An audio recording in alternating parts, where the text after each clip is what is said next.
tes tes satu dua tes tes tes tes satu dua tes satu dua.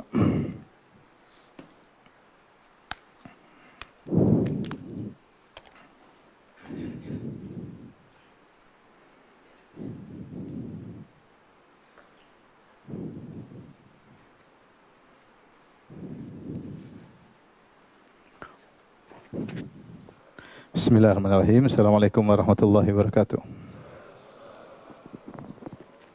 Alhamdulillahi ala ihsani wa syukru lahu ala taufiqihi wa amtinani. Asyhadu an la ilaha illallah wahdahu la syarika lahu ta'ziman li sya'ni wa asyhadu anna Muhammadan abduhu wa rasuluhu da'ila ridwani. Allahumma shalli alaihi wa ala alihi wa ashabihi wa ikhwani. Hadirin dan hadirat para jamaah Masjid As-Sunnah Bintaro yang dirahmati oleh Allah Subhanahu wa taala. Kita lanjutkan pembahasan kita dari Syarah Al-Aqidah At-Tahawiyah. Pada kesempatan kita akan bahas tentang perbedaan antara Nabi dan Rasul ya. Secara umum ada khilaf di kalangan ahlu sunnah tentang apakah ada perbedaan antara Nabi dan Rasul. Ada dua pendapat. Pendapat pertama bahwasanya Nabi dan Rasul tidak ada perbedaan. Nabi dan Rasul sama saja. Hanya penamaan Nabi, Nubbi ditinjau dari dia diberi wahyu. Adapun Ursil ditinjau dari dia berdakwah ya. Tapi Nabi dan Rasul sama saja, tidak ada perbedaan. Ini pendapat segelintir ulama ahlu sunnah wal jamaah, tidak ada perbedaan. Ya, Nubbi artinya diberi wahyu, Ursil artinya diutus untuk kepada manusia. Ya, hanya sekedar perbedaan sisi sudut pandang. Disebut Nabi sudut pandang dari ditinjau diberi wahyu, Ursil ditinjau dari tugasnya untuk berdakwah. Namun pendapat yang kedua, pendapat mayoritas ulama bahwasanya ada perbedaan antara Nabi dan Rasul. Adapun dalilnya di antaranya seperti dalam surat Al-Hajj, Allah berfirman, "Wa arsalna min qablika min rasulin wala nabiyyin illa idza tamanna alqa syaitan," dan seterusnya. Allah berfirman, "Wa ma arsalna min qablika," tidaklah kami mengutus sebelum engkau, min rasulin wala nabiyyin, tidaklah kami mengutus sebelum engkau seorang rasul dan juga tidak seorang nabi. Di sini Allah menyebutkan rasul dan nabi. Dan asalnya ketika ada al-ataf ya, digandengkan ya, nabi dan rasul berarti dua hal yang berbeda, dua hal yang berbeda. Rasul beda, Nabi beda. Makanya Allah mengatakan, tidaklah kami utus sebelum engkau wahai Muhammad baik Rasul ataupun Nabi. Berarti Rasul beda, Nabi beda. Karena Allah membedakan antara satu dengan yang lainnya.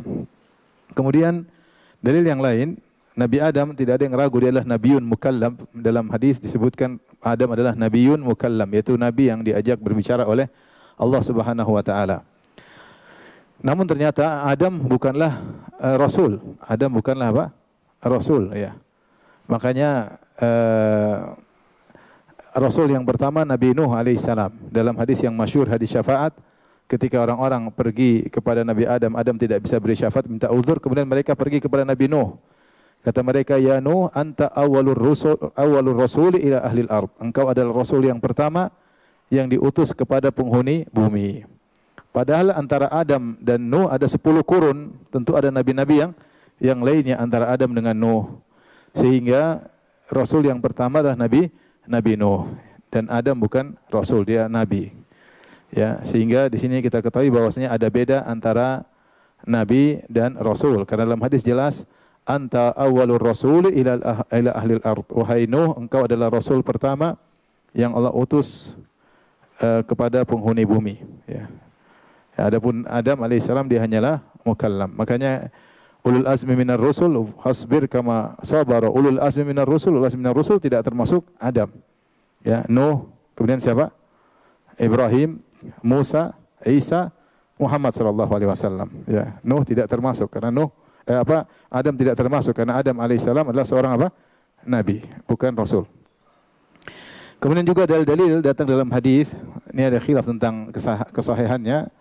Tapi dibedakan antara jumlah Rasul dengan jumlah Nabi. Jumlah Nabi lebih banyak daripada jumlah apa?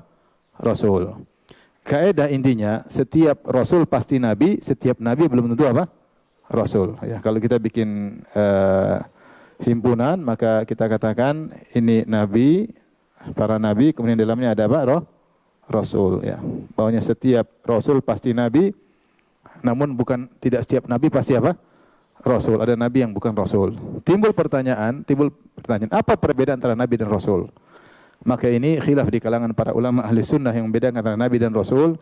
Ada banyak pendapat, namun ini semua perkara ijtihadiyah, tidak ada dalil yang kuat yang nas dalam hal ini, sehingga timbul beberapa pendapat. Di antaranya yang masyhur 3 pendapat. Pendapat pertama mengatakan nabi adalah yang diutus untuk dirinya sendiri, tidak untuk mendakwakan orang lain. Itu nabi. Adapun rasul maka untuk berdakwah kepada orang lain. Ini pendapat pertama. Nabi hanya untuk dirinya, wahyu. Allah kasih wahyu, tapi untuk dirinya sendiri. Rasul, Allah kasih wahyu untuk berdakwah kepada orang lain. Namun pendapat ini dikritiki. Bagaimana Nabi tidak berdakwah? Sedangkan ulama saja disuruh apa? Berdakwah. Ulama saja disuruh apa? Berdakwah. Dan Rasulullah berkata, al ulama warasatul anbiya. Para nabi, para ulama pewaris para nabi. Kalau ulama saja tidak berdakwah, ditegur, dicela ya, kan? Harus amar ma'ruf nahi mungkar, harus menyampaikan ya. Bagaimana lagi dengan para nabi? Tapi ini pendapat pertama, nabi hanya diberi wahyu, tidak disuruh dakwah. Mereka contohkan seperti Nabi Adam alaihissalam. Nabi Adam ya buat diri sendiri ya. Adapun Nabi Nuh untuk manusia ketika itu. Pendapat kedua yang mengatakan bahwasanya nabi tidak diturunkan kepadanya syariat khusus, berbeda dengan Rasul. Rasul diturunkan syariat khusus. Artinya Nabi hanya mengikuti syariat Rasul sebelumnya. Nabi hanya mengikuti syariat Rasul apa? Sebelumnya. Adapun Rasul diturunkan syariat khusus buat dia. Setiap Rasul diturunkan syariat khusus. Ini pendapat cukup kuat ya. Tetapi pendapat ini juga dikritik. Kenapa? Karena Nabi Harun alaihissalam dia juga seorang Rasul. Harun ya juga seorang Rasul bersama Nabi Muhammad, bersama Nabi Musa. Padahal wahyu diturunkan kepada Nabi Musa. Wahyu diturunkan kepada Nabi Musa, Nabi Harun tidak diturunkan Taurat. Taurat diturunkan kepada siapa? Nabi Musa ya. Dan Harun Rasul meskipun tidak diturunkan kepadanya syariat khusus. Jadi pendapat dua juga dikritiki. Pendapat ketiga yang kalau tidak salah dipilih Syekh Islam Ibnu Taimiyah, bahwasanya Nabi secara umum diutus kepada kaumin muwafiqin, kepada kaum yang secara umum sudah beriman. Ya, secara umum sudah beriman, hanya saja perlu dibenahi. Ya, Ya. Makanya setelah Nabi Musa banyak nabi-nabi yang kemudian diutus kepada Bani Israel, yang Bani Israel pada asalnya sudah beriman. Adapun Rasul diutus kepada kaumin mukhalifin, kepada kaum yang menentang, yang tidak bertauhid. Saya hanya sebutkan ini sekedar beberapa pendapat. Tentu ada pendapat-pendapat juga yang lain, tetapi tidak ada nas dalam hal ini. Allah alam bisawab, yang penting pendapat yang lebih kuat, ada beda antara Nabi dan Rasul lebih mulia daripada apa? Nabi. Setiap Rasul pasti Nabi, dan tidak semua Nabi adalah apa? Rasul. Baik. Kita bahas pembahasan inti pada malam hari ini. At-Tahawi rahimahullah berkata, wa innahu khatamul anbiya. Wa innahu khatamul anbiya.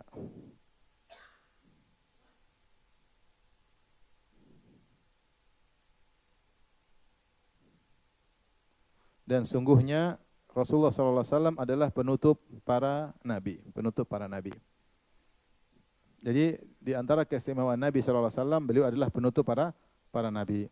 Hal ini seluruh firqah yang termasuk 73 golongan maupun yang di luar 73 golongan seperti Rafidhah dan Jahmiyah, karena sebagian ulama mengeluarkan Rafidhah dan Jahmiyah dari 73 golongan ya.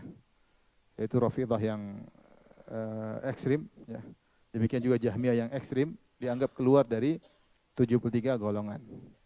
Adapun yang masuk 73 golongan itu maksudnya firqah-firqah yang masih Islam meskipun menyimpang secara akidah. Seperti Khawarij, Mu'tazilah, Murji'ah, mereka semua adalah firqah-firqah Islamiyah. Ya, kesesatan mereka tidak sampai pada tingkat kekufuran. Adapun firqah yang sampai pada kekufuran, maka dianggap keluar dari 73 golongan. seperti Rafidhah yang ekstrim yang mengatakan Al-Qur'an berubah dan yang lainnya, atau Jahmiyah yang parah ya sampai menolak seluruh sifat-sifat Allah Subhanahu wa taala. Maka ini dikeluarkan dari, sebagian ulama mengeluarkan dari firqah 73 golongan. Namun seluruh firqah ini, baik yang masuk dalam 73 ya, maupun di luar 73, semua sepakat bahwa tidak ada nabi lagi setelah Rasulullah sallallahu alaihi wasallam. Tidak ada nabi lagi setelah Rasulullah sallallahu alaihi wasallam. Jadi ini akidah bahwasanya Nabi Muhammad sallallahu alaihi wasallam adalah penutup para nabi, akhirnya yang disepakati oleh seluruh apa? Firqah. Baik ahlu sunnah maupun selain ahlu sunnah. Semua sepakat bahwasanya tidak ada nabi setelah Rasulullah sallallahu alaihi wasallam. Ini pertama. Yang kedua, ikhwan dan akhwat yang dirahmati Allah Subhanahu wa taala, ada konsekuensi dari bahwasanya Nabi sallallahu alaihi wasallam adalah nabi terakhir. Nabi sallallahu alaihi wasallam nabi terakhir. Apa konsekuensinya? Pertama, nabi tersebut dia harus diutus untuk seluruh umat manusia. Karena nabi-nabi sebelumnya diutus kepada kaumnya secara khusus. Wa kanal anbiya'u qabli bu'itsu ila qaumihim khassah. Adapun nabi-nabi sebelumku, kata Rasulullah SAW, diutus kepada kaumnya secara khusus. Wa bu'itsu ila nasi kaffah. Adapun aku diutus kepada seluruh manusia. Karena dia nabi terakhir, maka harus diutus kepada seluruh umat apa? Manusia. Ini konsekuensi logis. Ya, karena dia nabi terakhir berarti harus kepada seluruh umat manusia. Kalau dia hanya diutus kepada sebagian umat berarti butuh nabi lain lagi. Dan seterusnya, harus ada nabi penutup dan konsekuensinya dia harus diutus kepada seluruh umat apa? Manusia. Konsekuensi kedua, syariatnya harus sempurna. Syariatnya harus sempurna. Karena dia tidak butuh syariat nabi yang lain. Logika sederhana, paham? Syariatnya harus apa? Sempurna. Karena dia tidak butuh kepada syariat nabi yang lain. Dan ini Allah berfirman, Al-yauma akmaltu lakum dinakum. Pada hari ini aku telah sempurnakan bagi kalian agama kalian. Jadi syariatnya harus sempurna. Sehingga syariatnya tersebut memansuhkan syariat-syariat yang lalu, yang sebelumnya. Yang sebelumnya.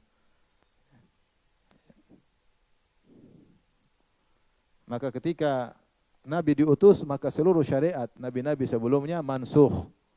Maka harus berhukum kepada syariat yang terbaru, yang sempurna. Makanya ketika Umar bin Khattab radhiyallahu anhu membaca lembaran dari kitab suci umat terdahulu, maka Rasulullah marah. Kata Rasulullah SAW, mutahawwikuna anta ya ibn al-Khattab. Wallahi law kana Musa hayyan ma wasi'u ila tibai. Apakah engkau ragu, wahai Umar? Ya. Apakah kau bingung, wahai Umar? Tahawuk bisa artinya ragu, bisa artinya mutahayyir. Apakah engkau bingung, wahai Umar? Atau kau ragu, wahai Umar? Apakah tidak cukup bagimu Al-Quran saja? Kenapa harus baca dari kitab suci terdahulu? Demi Allah, seandainya Musa masih hidup, maka tidak boleh bagi dia kecuali ikut aku.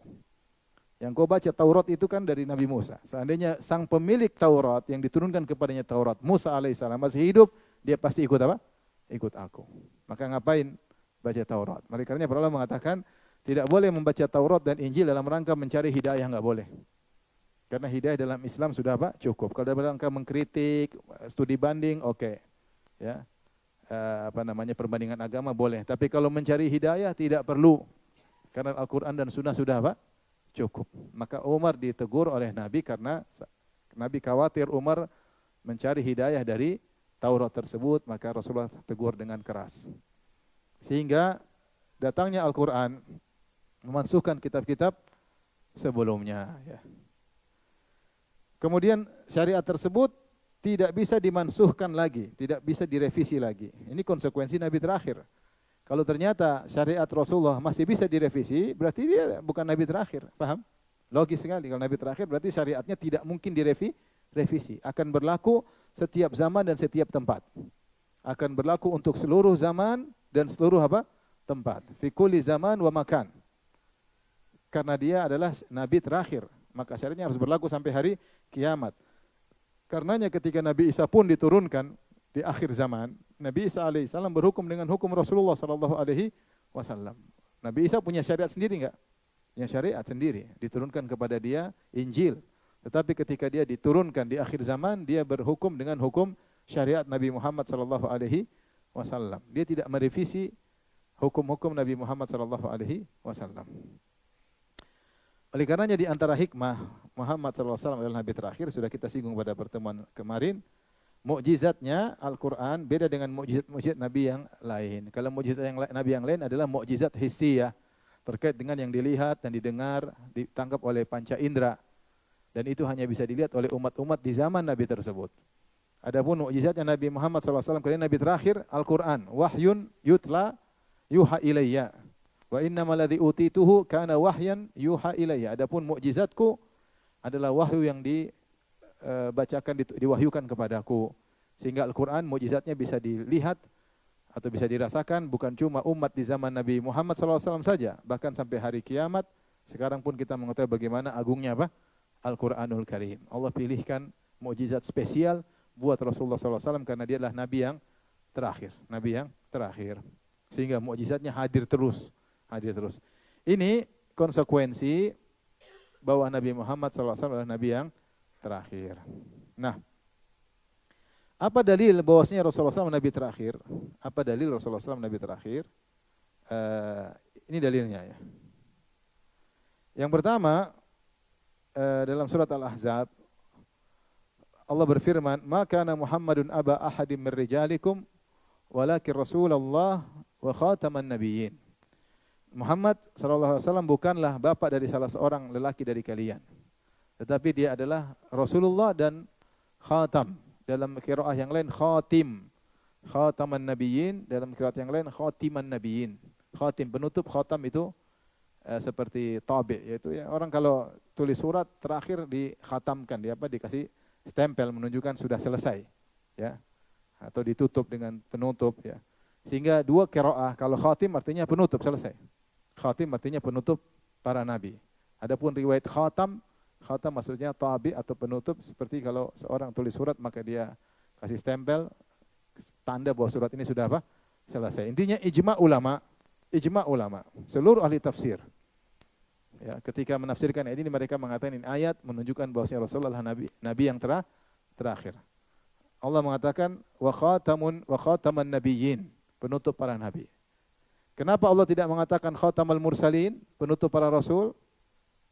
Karena kalau penutup para rasul belum tentu penutup para nabi. Ya, paham? Karena tidak semua nabi rasul, ya enggak? Tapi kalau diambil pada yang derajat yang paling bawah, penutup para nabi, kalau nabi saya sudah tutup, apalagi apa? Rasul. Karena setiap rasul pasti apa? Nabi. Paham? Paham tidak? Yang benar, coba diulang. Ulangi, kalau khatamul, kenapa tidak, ini jelas oleh Ibnu Taimiyah rahimahullah, kenapa tidak katakan khatamul mursalin, penutup para rasul? Kalau penutup para rasul berarti nabi belum tentu penutup. Bukan berarti penutup para nabi, ya. Kenapa? Karena ada nabi yang bukan rasul. Tapi kalau dikatakan penutup para nabi, maka para rasul pun tertutup karena setiap rasul pasti apa? Nabi. Taib. Yang kedua, hadis-hadis Nabi, ini tadi ayat. Hadis-hadis Nabi yang menunjukkan bahwa Rasulullah adalah nabi terakhir. Seperti sabda Nabi, la nabiyya ba'di, tidak ada nabi setelahku, ya. Kata Rasulullah sallallahu innahu sayakununa thalathuna kadzabun, innahu sayakunu min ummati thalathuna kadzabuna kulluhum yaz'umu annahu nabi wa anna khatamun nabiyyin wa la nabiyya ba'di. Kata Nabi SAW, akan ada dari umatku 30 pendusta yang semua 30 tersebut mengaku dia adalah nabi, dan aku adalah penutup para nabi dan tidak ada nabi setelahku. Nabi jelas mengatakan wala nabiyya ba'di, tidak ada nabi setelahku. Rasulullah kabarkan akan ada 30 pendusta yang aku sebagai nabi. Maka semua yang aku sebagai nabi adalah kadzab, pendusta. Jelas Rasulullah mengatakan tidak ada nabi setelahku. Kemudian juga dalam hadis Rasulullah SAW mengatakan matsali wa matsal anbiya, perumpamaanku dengan para nabi karajulin bana daran, ya, fa ahsanahu wa jammalahu. Perumpamaan aku dengan para nabi seperti perumpamaan seorang yang sedang membangun sebuah rumah. Dia indahkan rumah tersebut, dia baguskan rumah tersebut. Faja'alan nasu yatufuna bihi. Orang-orang pun mulai keliling melihat rumah tersebut. Mereka semua puji. Ma ahsanaha, ma ajmalaha, begitu indah rumah ini, begitu menarik rumah ini. Cuma ada satu maudhi'ul labinah, ada satu bata yang belum dipasang. Sehingga rumah ini belum lengkap karena masih ada satu bata yang belum dipasang. Kata Nabi, fa ana maudhi'ul labinah. Saya itulah bata yang akan dipasang di tempat tersebut. Jadi ini bata terakhir, paham? Bata terakhir dipasang menunjukkan Nabi adalah Nabi yang terakhir. Sehingga lengkaplah seluruh silsilah kenabian karena rumah telah selesai dibangun. Kemudian Nabi mengatakan, saya adalah ana labinah, aku adalah bata tersebut. La nabiyya ba'di, tidak ada nabi setelahku. Ini diantara dalil dalam hadis. Dalil berikutnya, Rasulullah SAW menyebut nama-nama dia, ya, di antaranya Anal Hasyir, dan di antaranya Rasulullah mengatakan, Wal Aqib, aku adalah Al Aqib, alladzi laisa ba'dahu nabiyyun. Di antara nama Nabi adalah Al Aqib. Apa makna Al Aqib? Yaitu yang paling belakang, artinya dia adalah Nabi yang paling terakhir. Tidak ada lagi yang yaqubuhu, tidak ada lagi yang menyusulnya. Ya, tidak lagi yang menyusul Nabi SAW, karena Nabi adalah Nabi yang terakhir. Jadi dalil-dalil menunjukkan Rasulullah adalah Rasul yang terakhir dalam Al-Quran maupun hadis, dan ini ijma' ahli tafsir. Ijma' ahli tafsir. Ya, karena nanti datang Qadianiyah mengatakan, oh maksudnya Khatamul Mursalin, Khatamul Anbiya, maksudnya begini. Kayak bagaimana perkataan ahli tafsir? Enggak ada. Ya. Semua ahli tafsir ijma'. Yang dimaksud dengan Khataman Nabiyyin, maksudnya Nabi yang terakhir, penutup para Nabi. Kemudian hadis-hadis Nabi. Kemudian pendapat dalil yang ketiga, ijma' para sahabat. Para sahabat ijma', ketika ada orang ngaku sebagai Nabi, langsung dimurtadkan oleh para sahabat. Pengikut para Nabi tersebut juga dimurtadkan. Bukan cuma dimurtadkan, bahkan diperangi. Dan ini terjadi ketika di zaman Abu Bakar As-Siddiq radhiyallahu ta'ala anhu, muncul nabi-nabi baru. Di zaman Nabi sudah muncul beberapa nabi seperti Musailimah Al-Kazzab, kemudian kalau tidak salah Al-Aswad Al-Ansi, atau ada dua orang nabi di zaman Nabi sudah ada muncul nabi. Kemudian setelah wafatnya Nabi muncul lagi nabi-nabi yang lain. Maka apa yang dilakukan oleh Abu Bakar As-Siddiq? Abu Bakar As-Siddiq bikin pasukan menyerang mereka seluruhnya. Langsung diserang. Dipimpin oleh Khalid bin Walid, kalau enggak salah dibuat 11 pasukan untuk menyerang kaum yang menyatakan ada nabi baru selain Nabi Muhammad sallallahu alaihi wasallam. Oleh karenanya ijma' para sahabat, kalau ada yang ngaku sebagai nabi baru maka dia murtad. Dan yang meyakini nabi itu nabi baru juga ikut apa? Murtad. Maka diperangi. Ini di antara dalil yang paling kuat bahwasanya kalau ada yang ngaku sebagai nabi baru maka hukumnya murtad. Dan yang meyakini nabi tersebut nabi baru juga ikutan murtad. Ini semua dalil-dalil bahwasanya Rasulullah SAW adalah penutup para nabi. Penutup para nabi. Taib, kita kembali lagi tadi konsekuensi nabi terakhir tadi diingatkan, dia diutus kepada seluruh umat apa? Manusia. Kemudian syariatnya harus apa? Sempurna. Maka syariat memansuhkan syariat sebelumnya, dan syariat nabi tidak mungkin direvisi. Paham? Tidak mungkin direvisi. Taib, ini konsekuensi Rasulullah sebagai nabi terakhir. Sekarang kita bahas yang terakhir tentang penyimpangan terkait dengan hal ini.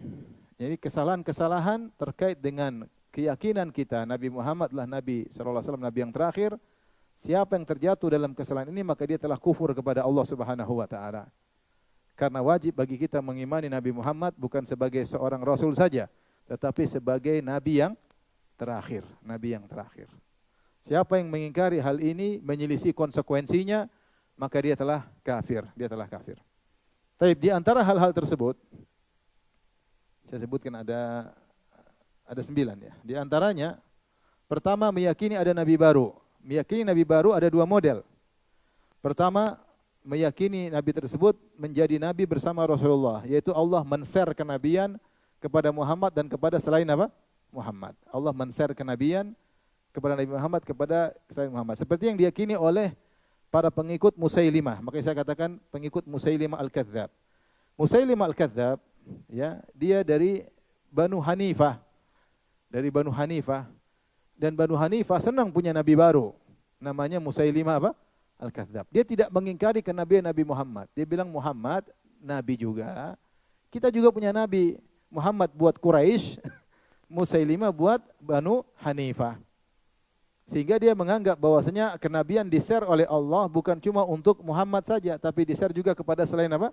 Muhammad. Siapa yang meyakini demikian, maka murtad.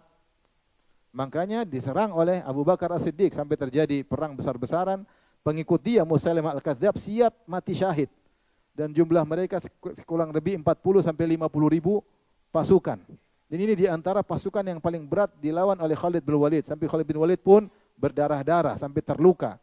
Karena sulitnya berhadapan dengan pasukannya Musailimah al-Kadzdzab. Kenapa? Karena pasukannya juga pasukan berani mati karena ingin mati syahid. Jadi sama-sama ingin mati apa? Syahid. Berat. Yang satu mati syahid membela Rasulullah SAW, yang satu mati syahid membela Musailimah al-Kadzdzab. Mati sangit ya. Tapi akhirnya mereka kalah dan Musailimah akhirnya terbunuh. Akhirnya terbunuh. Ya, ini meyakini bahwasanya Nabi Muhammad SAW Nabi, dan di waktu yang sama ada Nabi yang lain. Mereka yakini. Jadi Musailimah al-Kadzdzab ini sudah muncul sejak zaman Rasulullah SAW. Kata dia, Muhammad kau buat Quraisy, adapun aku buat kaumku Bani Hanifah. Cuma Rasulullah SAW lebih meninggal di luar. Ini juga kekufuran. Model kedua, Nabi penerus setelah Rasulullah SAW. Ini contohnya Qadianiyah. Contohnya apa? Qadianiyah. Yang meyakini Mirza Ghulam Ahmad sebagai Nabi setelah Nabi Muhammad SAW. Maka semua yang mengaku ada Nabi setelah Nabi Muhammad, maka dia murtad. Dia mengaku dia Nabi setelah Nabi Muhammad, maka dia murtad. Dan yang meyakini dia adalah Nabi setelah Nabi Muhammad juga murtad. Ya. Ya, karena yang dihadapi oleh Abu Bakar As-Siddiq bukan cuma Musailimah, ada nabi-nabi yang lain lagi. Ada nabi-nabi yang lain setelah Musailimah yang juga semua diperangi oleh Abu Bakar As-Siddiq radhiyallahu taala anhu, dijihadi. Jadi para sahabat berjihad melawan mereka ya, karena mereka telah murtad. Karena mereka telah murtad. Dan betapa banyak orang ngaku-ngaku sebagai apa? Sebagai nabi. Terakhir saya dengar di Karawang muncul Nabi Karawang ya. Ya.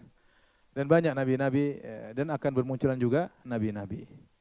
Maka siapa yang mengaku sebagai nabi maka dia telah kafir dan yang mengikutinya juga kafir. Ini kesalahan yang pertama. Kesalahan yang kedua, meyakini bahwasanya Jibril masih menyampaikan wahyu. Meyakini Jibril masih menyampaikan wahyu kepada dia. Ya.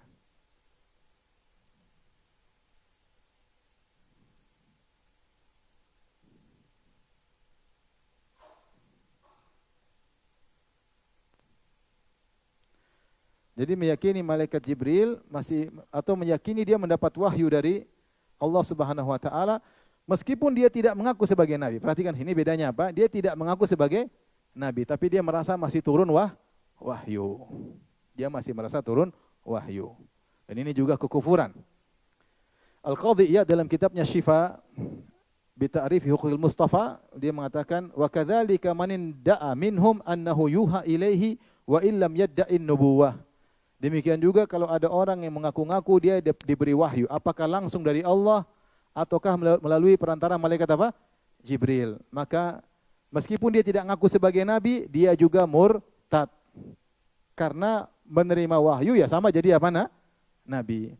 Setelah Rasulullah SAW meninggal, maka wahyu terputus. Wahyu terputus. Datang dalam banyak dalil. Seperti perkataan Umar Ibn Khattab dalam Sahih Bukhari. Dia mengatakan, Kana nasu yu'khaduna bil wahyi fi ahdi Rasulillah sallallahu alaihi wasallam. Dulu orang-orang dibongkar, dipermalukan di zaman Nabi dengan wahyu. Orang munafik dibongkar oleh Allah Subhanahu wa taala dengan apa? Wahyu. Wa innal wahya qad inqata. Sekarang wahyu sudah terputus. Fa inna na'khudhukum bima dhahara minkum atau kama qala Umar. Sekarang kami berhukum sesuai dengan yang zahir, yang nampak. Kalau dulu ada wahyu, kita tunggu wahyu turun, ya sudah kita terima. Sekarang wahyu sudah terputus. Kalau gitu kita hanya berhukum yang zahir. Berarti Umar mengatakan wahyu terputus. Kalau wahyu terputus, tidak ada lagi Allah bicara sama manusia. Paham? Tidak ada Allah kasih wahyu kepada manusia. Apakah langsung Allah bicara dengan manusia atau lewat malaikat Jibril? Jadi kalau orang bilang, Allah kirim surat sama saya lewat Jibril, kafir kamu. Ini kekufuran. Paham? Saya bukan nabi, iya, tapi itu kekhususan nabi. Yang diberi wahyu itu khususnya apa?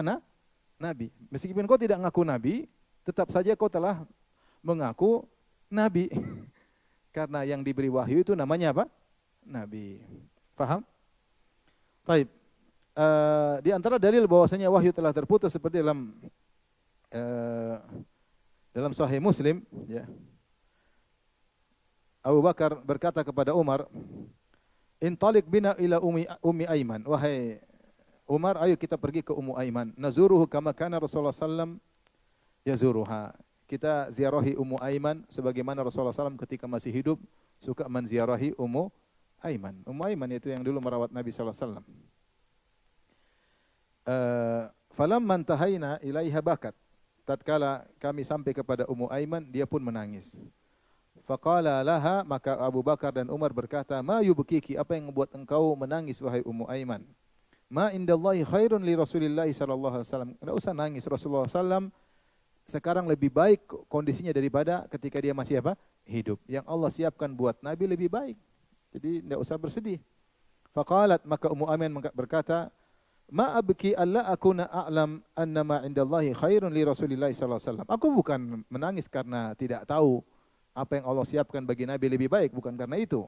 Walakin abki annal wahya qad inqata'a minas sama'. Tetapi aku menangis karena wahyu telah terputus dari apa? Langit, ya. Mereka dulu bahagia kalau ada Al-Qur'an turun. Ayyukum zadatu hadhi imana. Siapa yang terkadang iman tambah. Setiap ada ayat turun mereka bertanya, siapa yang imannya apa? Tambah. Jadi ada kebahagiaan yang mereka rasakan ketika ada wahyu yang turun. Makanya Ummu Aiman menangis. Kenapa? Karena wahyu sudah tidak turun lagi. Itu membuat aku menangis. Fahayyajathuma 'alal buka faja'ala yabkiyani ma'aha. Gara-gara perkataan Ummu Aiman akhirnya Umar dan Abu Bakar juga radhiyallahu anhum ikut apa? Menangis. Intinya wahyu sudah terputus. Wahyu sudah terputus. Jangan sampai ada orang ngaku-ngaku ketemu Jibril dan Jibril bawa pesan dari Allah Subhanahu wa taala, maka ini adalah kekufuran. Ini adalah apa? Kekufuran. Maka para sahabat telah ijma' bahwasanya wahyu telah terputus dengan wafatnya Rasulullah sallallahu alaihi wasallam. Makanya kita kalau di Madinah dulu ujian, kadang-kadang ujian sudah nggak bisa jawab, mikir, ada yang sindir. Udah nggak ada turun wahyu lagi, udah kumpulin aja kertasnya. Udah nggak ada wahyu lagi, mau tunggu apa? Nggak ada wahyu lagi. Ya, memang setelah Nabi meninggal tidak ada apa-apa wahyu lagi. Tidak ada wahyu lagi. Baik. Kemudian di antara hal yang juga merupakan kekufuran dan menyelisih konsekuensi Nabi Muhammad sebagai seorang Rasul yang terakhir adalah seorang yang merasa bisa meraih kenabian dengan membersihkan hati. Seperti kaum falasifah yang kita singgung pada dua pertemuan yang lalu. Ya. Di mana mereka meyakini jika seorang kemudian memiliki kekuatan khusus, ya, kekuatan akliyah, ilmiah, kekuatan takhiliyah dan kekuatan hissiyah, maka dia akhirnya bisa mendapat wahyu dari akal fa'al, maka dia mencapai martabat kenabian. Jadi kenabian adalah amrun muktasab, perkara yang bisa diraih, diusahakan. Ini pendapat Al-Farabi dan Ibnu Sina, dan ini kekufuran. Ini kekufuran. Karena kalau kenabian bisa diusahakan, ya, berarti bisa muncul nabi lagi, iya atau tidak? Nabi lagi bisa muncul. Ya, nabi berusaha, kita juga bisa berusaha jadi nabi, ya. Pokoknya pergi goa, tunggu sampai ada yang bilang kum fa'anzir. Tunggu aja situ sampai ada yang bilang apa? Kum fa'anzir. Bangkit dan berilah peringatan. Maka kaum falasifah di antaranya, tidak seluruh falasifah tapi sebagian falasifah punya keyakinan seperti ini, sebagaimana pernah kita bahas 2 pertemuan lalu, bahwasanya kenabian adalah amrun muktasab, perkara yang bisa diusahakan. Ini adalah kekufuran karena berkonsekuensi menolak adanya nabi terakhir, karena kenabian bisa diraih setelah wafatnya Rasulullah sallallahu alaihi wasallam. Taib, berikutnya adalah meyakini bahwasanya Nabi Muhammad SAW seorang nabi terakhir tapi khusus untuk orang Arab. Nabi terakhir tapi khusus untuk orang Arab. Dan ini diantaranya pendapat Al-Isawiyah dari golongan Yahudi. Isawiyah nisbah kepada Abu Isa bin Ishaq bin Yaqub al-Asbahani. Ya, karena mawjud fi khilafati Al-Mansur, di zaman kekhilafan Al-Mansur. Kemudian dia menyelisih Yahudi, dia ini menyelisih Yahudi dalam banyak perkara, di antaranya ini. Dia bilang Nabi Muhammad nabi terakhir, tetapi khusus untuk apa? Orang Arab. Dan ini banyak, sebagian ada Yahudi seperti ini. Dia bilang Nabi Muhammad, seperti saya katakan tadi, dia bilang Rasulullah SAW, Muhammad Nabi. Bagaimana mungkin dia bisa mengarang Al-Quran? Dia tinggal di Badui, tinggal di kampung, bukan di tempat yang modern seperti Romawi dan Persia, tinggal di tempat terbelakang, tidak pernah belajar, tidak tahu baca, tidak bisa tulis, tidak pernah interaksi dengan ulama, tidak pernah berinteraksi dengan ilmuwan, tidak pernah ketemu dengan rahib dan pendeta di kota Mekah. Tiba-tiba ada Al-Quran turun dengan lengkap dengan cerita yang menakjubkan tentang masa lalu dan tentang masa depan, dan semuanya benar. Maka ini pasti Muhammad diwahyukan dari Allah Subhanahu wa taala, dan dia pasti seorang nabi, tapi nabinya orang Arab. Tapi nabinya orang apa? Orang Arab. Maka ini juga kufur karena Nabi Muhammad SAW nabi terakhir, konsekuensi adalah untuk seluruh umat manusia. Masih ada orang Yahudi seperti ini. Ya, Nabi Muhammad nabi, tapi buat orang Arab. Kita tidak, kita nabinya Bani Israel. Tapi ini yang keempat. Yang kelima, menyatakan seorang kedudukannya seperti nabi dalam hujjah, meski bukan nabi. Dia mengatakan ada orang, bukan nabi, tapi fungsinya seperti nabi. Ini ada dua model. Yang pertama Rafidah, yang kedua kaum sufi yang ekstrem. Rafidah, mereka tidak bilang ada nabi setelah Nabi Muhammad SAW. Tapi mereka mengatakan imam-imam mereka maksum. Imam-imam mereka maksum, tidak mungkin salah. Dan apa konsekuensi maksum? Konsekuensi maksum berarti perkataan dan perbuatannya adalah hujjah. Iya enggak? Kenapa Nabi semua perkataan dan perbuatannya adalah hujjah? Argumentasi untuk kita berdalil dalam beragama, karena Nabi maksum, dijaga dari kesalahan oleh Allah Subhanahu wa taala. Kalau ada kesalahan Allah langsung tegur. Ya. Sehingga Nabi SAW terjaga dari kesalahan yang menetap, ya. Oleh karenanya semua perkataan Nabi dan semua perbuatan Rasulullah SAW adalah hujjah. Hujjah. Kenapa? Karena dia maksum. Nah, ketika kita menyangka ada yang maksum selain Nabi, maka meskipun orang ini tidak dikatakan Nabi, tapi dia fungsinya sama. Buktinya orang-orang Rafidah punya buku-buku hadis banyak, seperti Al-Kafilul Kulaini. Tapi hadisnya bukan hadis Nabi Muhammad, tapi hadis-hadis imam. Berkata Muhammad Al-Baqir, berkata Abu Abdullah Ja'far As-Sadiq, berkata imam ini, berkata imam ini, berkata imam ini. Semuanya dalil. Dan fungsinya seperti hadis Nabi SAW, karena imam-imam ini adalah maksum. Paham? Siapa yang meyakini ada imam-imam maksum, yang dimana karena mereka maksum maka perkataan perbuatannya seperti manzilahnya seperti hadis, maka dia kafir. Maka dia kafir. Mereka punya buku namanya Biharul Anwar, karangan Al-Majlisi, 100 jilid lebih. Saya pernah download. Ya, baca juga capek, 100 jilid lebih. Isinya perkataan ini, imam ini, imam ini, imam ini, imam ini, imam ini. Sampai imam-imam tersebut bisa mentaksis hadis Nabi SAW, bisa memansuhkan hadis Nabi, sehingga mereka bermuamalah, mensikapi hadis-hadis imam mereka seperti hadis Nabi Muhammad SAW. Makanya saya pernah diskusi sama seorang Syiah, tapi tertutup. Dia berusaha, yang hadir itu ada orang-orang awam. Dia berusaha, kita nggak beda-beda tipis, nggak ada, kita nggak usah ribut. Saya bilang enggak Habib. Dia Habib, enggak Habib. Ada satu masalah. Kalian menganggap imam kalian maksum dan hadis-hadisnya dalil. Dia nggak bisa jawab waktu itu. Dia tidak bisa mengelak. Saya bilang ini bukan perkara sepele, ini perkara besar. Ini berarti menjadikan adanya sumber hukum yang baru. Kita sumber hukumnya Al-Quran dan apa? Sunnah. Mereka Al-Quran, Sunnah dan hadis-hadis imam. Paham? Jadi mengatakan ada orang yang maksum selain Nabi, itu konsekuensinya menolak Nabi sebagai Nabi apa? Terakhir, konsekuensinya. Dan ini berbahaya. Kemudian juga yang model kedua kaum sufi yang meyakini kiainya atau walinya maksum, sama. Apa bedanya? Ini terpengaruh dengan akidah orang Syiah. Terpengaruh akidahnya orang Syiah. Oh, ini enggak mungkin salah. Berarti apa yang dilakukan semuanya benar. Nah, ini berarti lama-lama perbuatan dia dijadikan apa? Hujjah. Karena ini wali enggak mungkin salah, maka apa yang dia lakukan pasti apa? Pasti benar. Nah, ketika apa yang dilakukan dia dijadikan argumentasi sebagaimana hadis-hadis Nabi, maka ini sudah mendudukan wali tersebut sebagaimana kedudukan Rasulullah SAW. Maka ini juga mengkonsekuensikan kekafiran. Ini bukan perkataan saya bacakan. Perkataan Al-Qadhi Iyad.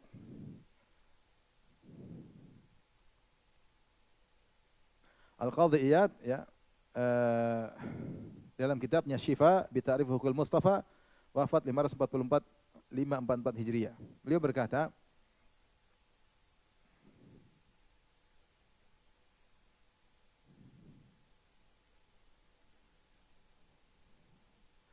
wa kadzalika man idda'a nubuwata ahadin ma'a nabiyyina sallallahu alaihi wasallam ba'dahu, ya.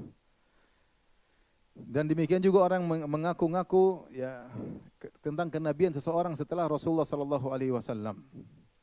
Setelah Nabi sallallahu alaihi wasallam. Kal Isawiyah minal Yahud al-qailina bi takhsisi risalatihi ila al-Arab. Seperti Isawiyah yang mengatakan bahwasanya ya risalah hanya kepada orang Arab, kemudian dan yang lainnya. Wa ka'aktsari rafidhati al-qailina bi musyarakati Ali fi risalah. Ada sebagian Rafidah yang mengatakan Ali bin Abi Thalib ikut serta dalam kerisalahan, dalam kenabian. Wa ba'dahu fakadzalika kullu imamin inda haula'i yaqumu maqamahu. Ini perkataan Al-Qadhiyat. Demikian juga di sisi Rafidah setiap imam dari imam-imam mereka menduduki kedudukan Nabi SAW fin nubuwah wal hujjah, dalam kenabian dan al-hujjah, karena mereka meyakini imam mereka adalah adalah dalil karena maksum, ya. Kemudian beliau juga berkata, au manidda an-nubuwata li nafsihi, atau seorang mengaku dia adalah nabi. Au jawaza iktisabaha wal bulugha bi safa'il qalbi ila martabatiha kal falasifah. Seperti orang meyakini bahwasanya bisa meraih kenabian dengan mensucikan hati, seperti kaum falasifah yang tadi kita singgung. Ya, yang kita tadi singgung. Wa gulatil mutasawwifah, demikian juga orang-orang dari dari para sufiyah yang mereka mengatakan haddatsani rabbi. Ya. Sungguhnya haddatsani qalbi an rabbi, sungguhnya hatiku telah menyampaikan kepadaku dari Allah. Jadi Allah kasih wahyu kepada hatinya menyampaikan kepada dia. Ini sama. Ini namanya wahyu juga, ya. Ini perkataan siapa namanya? Al-Qadhiyah. Jadi Qadhiyah mengatakan yang menjadikan imam-imam kedudukannya seperti hujjah seperti Rasulullah, maka juga telah kafir. Taib, ini yang kelima. Kemudian yang berikutnya, yang keenam, akidah khatmul wilayah. Ini akan kita bahas pertemuan berikutnya nanti insyaallah. Khatmul wilayah ini dibawa pertama kali Al-Hakim At-Tirmidzi, ya, dalam kitabnya Khatmul Wilayah. Kemudian diikuti oleh Ibnul Arabi. Sehingga ada perkataan Ibnul Arabi nanti kita nukil, dia menganggap bahwasanya penutup para wali dari satu sisi lebih afdal daripada penutup para rasul. Dia mengatakan benar dari sisi syariat para wali mengikuti syariat Rasulullah, tapi dari satu sisi yang lain para wali lebih afdal daripada penutup para wali lebih afdal daripada penutup para nabi. Nanti akan kita bahas pertemuan berikutnya. Tapi ini juga akidah kekufuran.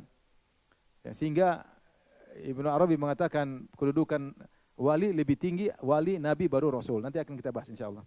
Tapi yang ketiga, ya, meyakini dia naik ke langit lalu masuk surga dan makan dari buah-buah di surga serta memeluk bidadari.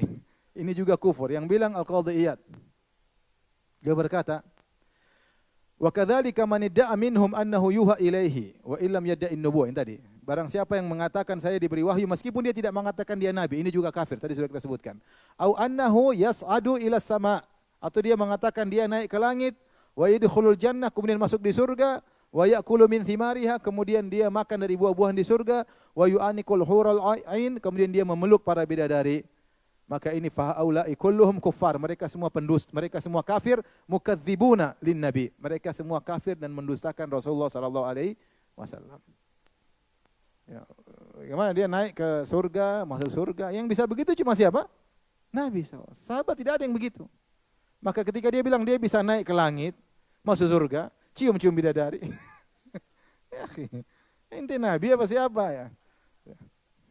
Sudah ke Sidratul Muntaha, masuk surga lagi. Kenapa turun? Sudah menetap aja situ, ngapain turun? Rugi ente turun. Saya habis ini kena krismon nanti. Ngapain turun? Udah di atas aja. Ini juga kafir. Ini juga kafir kata Al-Qadhiyat, bukan kata saya. Saya cuma nukil. Taib. Kemudian di antaranya zaman sekarang menyatakan bahwasanya syariat Nabi SAW sudah expired karena sudah tidak relevan lagi. Ini adalah para liberalis dan pluralis. Kenapa? Karena ini menyelisih konsekuensi Nabi Muhammad sebagai Nabi yang terakhir. Kita sebutkan konsekuensi Nabi Muhammad sebagai Nabi terakhir, bahwasanya berarti risalahnya sudah sempurna dan berlaku untuk setiap zaman dan setiap tempat. Maka mereka mengatakan tidak berlaku setiap zaman. Orang liberal berdalil. Saya sudah bantah di disertasi saya. Jadi mereka mengatakan bukankah Nabi sebelumnya expire, datang Nabi berikutnya. Bukankah Nabi berikutnya kemudian expire lagi? Ya berarti Nabi juga begitu, expire terakhir. Kita justru terakhir tidak expire. Kalau kau bilang kan dalilmu Nabi sebelumnya, benar Nabi sebelumnya di-expirekan dengan Nabi setelahnya, bukan orang liberal di zaman itu, paham? Paham? Nabi Musa punya syariat namanya Taurat, dimansuhkan oleh sebagiannya oleh Nabi Isa.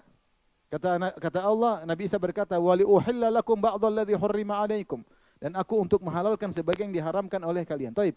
Antara Nabi Musa dengan Nabi Isa jauh jaraknya. Tidak mansuh-mansuh, paham? Kita bantah mereka karena mereka dalilnya begitu. Bukankah Nabi sebelumnya expire ganti dengan Nabi setelahnya expire lagi dengan ganti Nabi setelahnya. Kita bilang lihat antara apakah expire tersebut ada orang liberal di zaman Nabi Musa yang mengexpirekan Taurat? Tidak ada, paham? Tapi yang mengexpirekannya juga atau memansuhkannya juga dari wahyu dari langit melalui Nabi Isa yang Nabi juga. Nah konsekuensinya kalau Nabi terakhir sudah tidak ada Nabi lagi berarti tidak expired. Justru kita berdalil dengan dalil mereka, paham? Atau mengerti dalil mereka?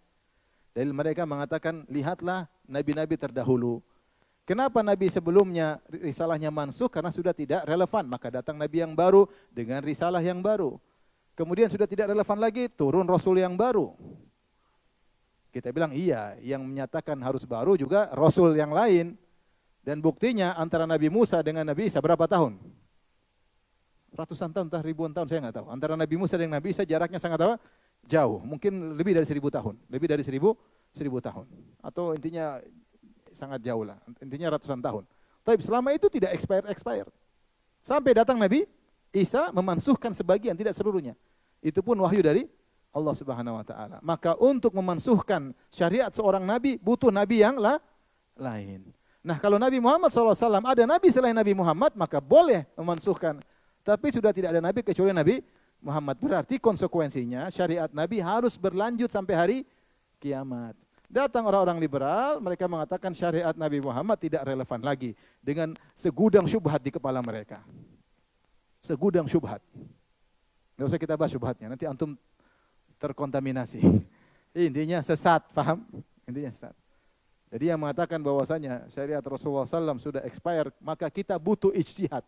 Kata mereka, kita butuh ijtihad buat hukum yang baru, yang relevan dengan makna-makna umum yang ada dalam Al-Quran. Jadi kita harus ijtihad bikin hukum baru. Subhanallah, mana hukum yang kalian ijtihadkan itu? Mana?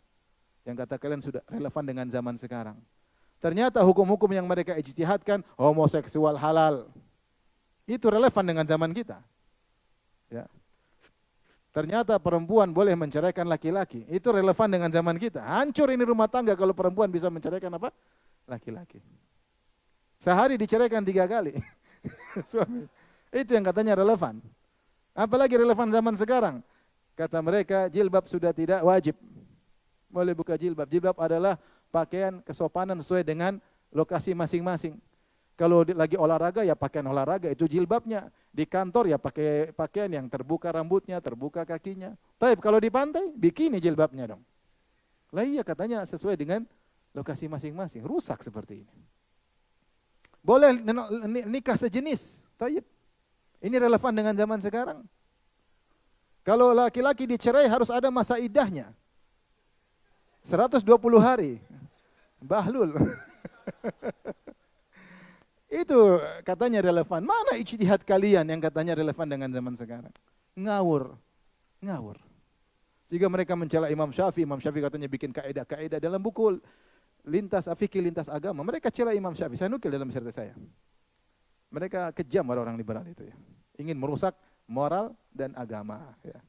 Karena mereka dibiayai oleh orang-orang non-muslim. Taib. Kemudian juga misalnya meyakini bahwa ahlul kitab masih boleh berpegang dengan syariat Nabi mereka masing-masing.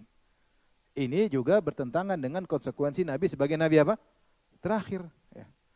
Ya, karena Nabi terakhir konsekuensinya harus diutus kepada seluruh umat apa? Manusia. Dan risalah dia memasukkan yang sebelumnya. Kalau begini caranya berarti semua masing-masing agama menjalankan agamanya masing-masing dan semua masuk surga. Kata mereka namanya agama Ibrahimiyah. Yahudi oke. Nasrani apa? Oke, Islam oke. Terserah mau yang mana, boleh semuanya karena ini semua adalah agama Ibrahimiyah. Ini semua 9 perkara ya membatalkan Nabi sebagai Nabi terakhir sallallahu alaihi wasallam. Siapa yang terjerumus salah satu di antaranya 9 perkara ini, maka dia dihukumi secara perbuatannya adalah perbuatan kekufuran. Perbuatan apa? Kekufuran. Wallahu ta'ala alam bisawab. Insyaallah kita lanjutkan pada pertemuan Jumat depan biidznillah ta'ala. Ada yang bertanya saya persilakan azan dulu.